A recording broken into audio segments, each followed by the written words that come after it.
Today's topic is Java Virtual Machine. Before learning about Java Virtual Machine, it is very important to know about JDK, Java Development Kit, and JRE, Java Runtime Environment. So this given figure shows the relationship between JDK, JRE, and also JVM.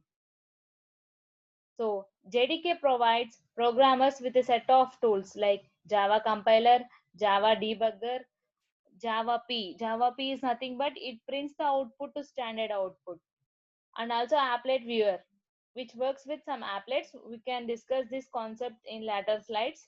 For these are all tools used for developing Java programs. And JDK include JRE. So JRE is nothing but it provides a runtime engine in which JVM along with the class libraries which contains the predefined functionality. Means JVM has some class libraries, those library has already predefined functionality. So those type of functions we can use with JVM, which is available in JDK. So using JDK, programmers can create, run Java program. But with JRE alone, the programmers or user can run only already compiled Java program. We cannot create Java programs using only JRE. Okay, I think it is clear. During JDK, programmers can create and run Java program, but whereas JRE they can't create a program. If it is already compiled, the program is available, then they can run it. But they can't create Java program with the help of JRE. So this is the main difference between JDK and JRE. So let us see in detail about JVM. So JVM is an engine that provides runtime environment to drive the data, which is a Java code, or it may be of any application. So in general, this JVM will convert the bytecode into machine language, which is otherwise both are of machine language, which is non-human readable format. So JVM will convert the bytecode into machine language. So JVM is a part of Java runtime environment, which I discussed earlier. So in other programming languages, the compiler produces machine code for particular system. But whereas if you compare with Java, Java compiler produces for a virtual machine, which is known as Java virtual machine. Means whatever the compiler produced code can be used with any machine. For that reason, we can call it as a virtual machine. So let us continue. JVM is an abstract computing machine which allows the computer to run programs written in Java. So what are the programs which are written in Java can be run at anywhere. So there are three concepts which are related to JVM. First one is specification, which is nothing but the code which is written as a detailed description of the design. Means that particular one can be executed at anywhere. Coming to implementation, it is a process of putting a decision or a plan into effect, so that this particular Java code can be usable and it can be run at anywhere. And instance is nothing but a single occurrence of something. It may be an object or it may be a program like that. Coming to architecture of JVM, there are different types of phases here. First one is class loader, and next is JVM memory, followed by these are the remaining parts in the architecture. Coming to the class loader implementation is a program that should be able to perform the following activities. It is going to follow three activities. Those three activities are nothing but loading, linking, and initialization. Loading is nothing but whatever the data which is of binary format. So the available data will be, it will find out the data and it also imports the data for further use. Whereas linking is nothing but it will perform verification whether a particular file or class file is available or not. If it is available, then it will prepare that file and we can make use of that with the concept of linking. And next is initialization. Initialization is nothing but it invokes a code in such a way that it initializes the class variables to their proper initial values. For example, if you consider declaration initialization of some variables, means during the process of execution, it will initialize the value to the given variable. So like that, initialization will occur in class loader program. And next is method area. So Java method area is nothing but it has some structure which is like metadata. it consists of the codes of method like that. So what are the code or what are the method you are using, everything will be stored in that particular Java method area. And next is heap. The heap area of JVM is used for dynamic memory allocation.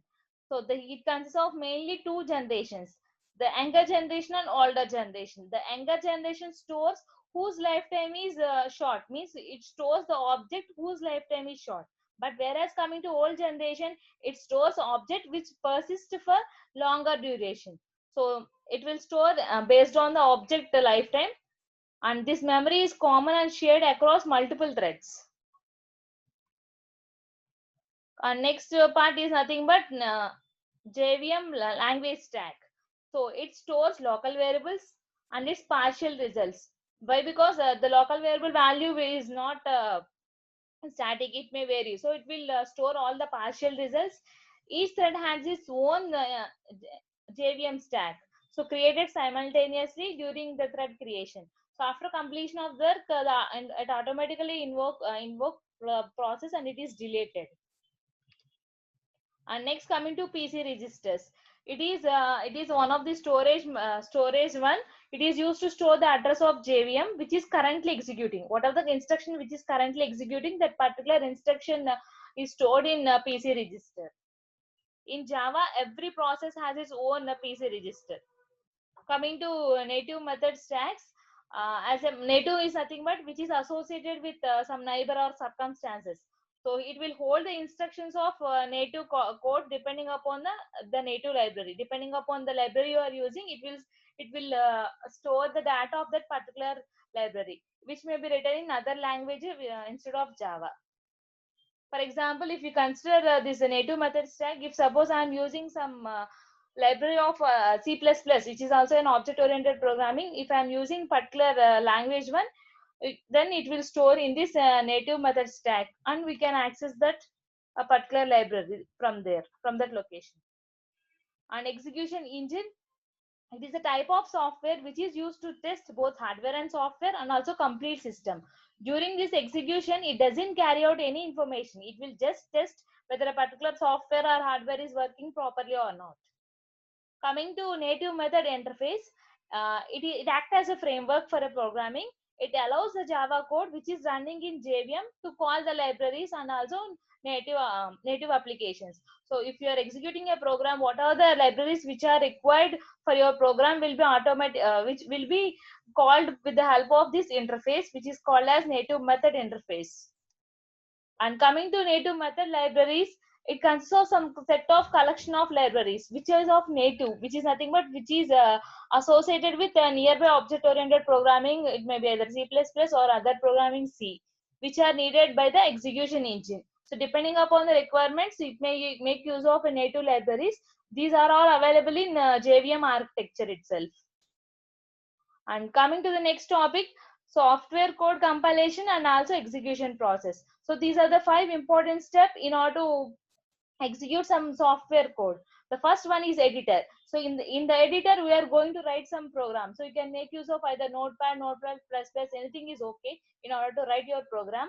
And after that, the next step is compiler. So the compiler is nothing but it will convert your high language program into a native machine code. Suppose what are the programs that you have written in editor, that is nothing but high level language, it will be converted into some machine code. And next step is linker. So to combine different program file references into your main program together, we can make use of linker. So linker concept is available with C program. We can see in the next slide, you can see the example in next slide. And coming to loader, to load the files from your secondary storage, you are going to use this loader. So you can load the data from hard disk, flash drive, CD into RAM for execution. And this is automatically done when you execute your code. So when you execute your code, automatically it will collect the particular file from your secondary storage and it will make use of that. And the last step is nothing but execution. So actual execution of the code which is handled by your either processor or it depends upon your OS, operating system. So these are the 5 steps that are required for compile and execution of your software code. Let us see that concept is related to C programming. So here, here there is a main function which calls internally two other functions, that is nothing but f1 and f2. So totally there are three objects. When you execute this, when you compile this particular program, it will create objects for each and every file. For example, for main it has created an object a1, so it is a1.obj, and for f1 function it has created an object a2. Similarly for f2 function it has created an object a3. So these three objects are linked with the help of linker. Okay, so this is nothing but all these object files are integrated into a single executable file with the help of linker. So the linker concept is available in C programming. Okay, but whereas if you consider with if you compare with Java, so Java also consists of here again two functions, but it will compile directly without help of any linker. So no linking is done. It's just simply convert the particular class file into bytecode with the help of a compiler. Okay, so this is about Java. So the main difference is there is a linker, but whereas in Java there is no linking is done here. It simply converts the class file into a bytecode. So this, as I mentioned, this is Java architecture. In Java architecture, it consists of JVM. So the class files will be bought into JVM using class loader, as I mentioned before, but there is no linking concept here. So it will the class loader will convert the class file into bytecode. From bytecode, it will convert it into machine code with the help of just-in-time code generator, which is available in JVM. Okay, so this is a simple architecture how it executes a simple Java program. Okay, JIT converts the bytecode into machine code. This JIT is just-in-time code generator which is available in JVM. And let us see why Java is both interpreted and also compiled language. So a compiler is nothing but is a program which converts a program from one level of language to another level. Means like, for example, high level language to machine level language. So the source code compile Java. For example, my source code is Java, which is nothing but it after during compilation it will convert the source code into a bytecode, which is nothing but machine code. Whereas interpreted is nothing but it is a program which converts a program at one level to another programming language at the same level. Means both are converted into a same level language. For example, here the bytecode language which is converted by an interpreter into executable code.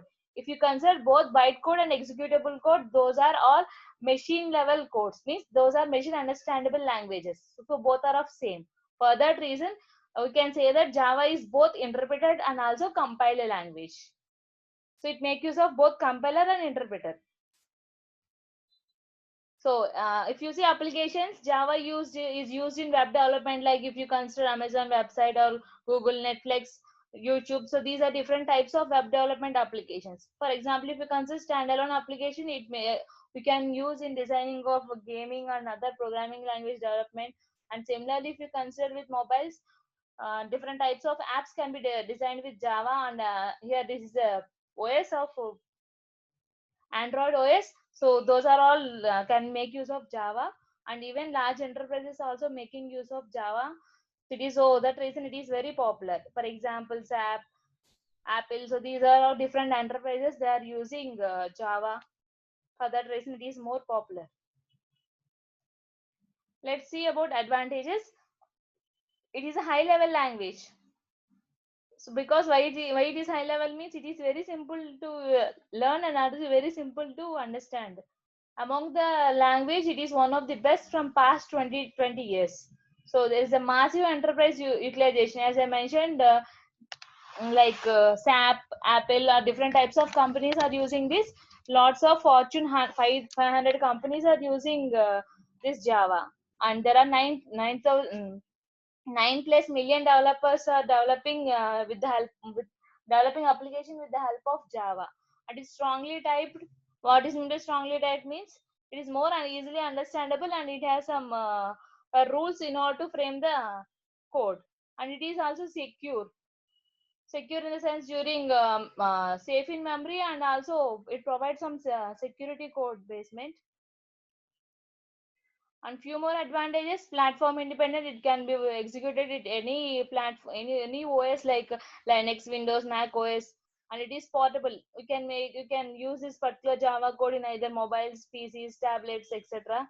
And it is also used for development of Android apps, and it is used for it is an evaluating language. So as the years are passing, there are a lot of updations in this particular Java language, like libraries, frameworks, or different types of are included day by day, and features from other languages are also using this, so it is also easy to switch in Java.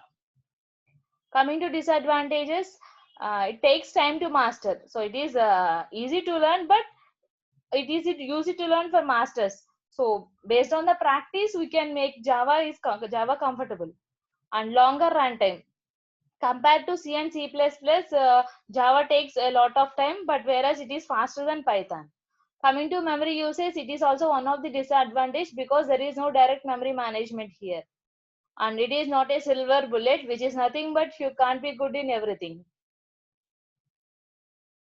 Let's check your understanding. Let's solve two questions. First one is, the following file is human readable in programming language: .jar, .class, .obj, and .java. So which is human readable for programming language? So if you consider the starting slides of your presentation, so the human readable is nothing but the program which is written by a particular programmer, which is nothing but a source code. That particular source code is a readable format. The source code is always will be in .java file. So answer is .java. And next is platform independent code. While creating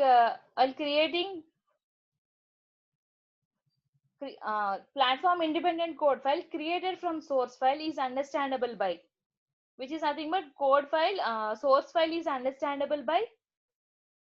So already displayed the answer, which is nothing but JVM. Okay, so JVM is in the JVM provided.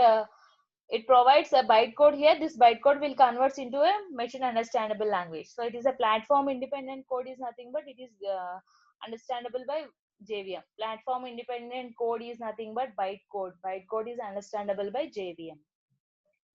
So this is the end of the presentation.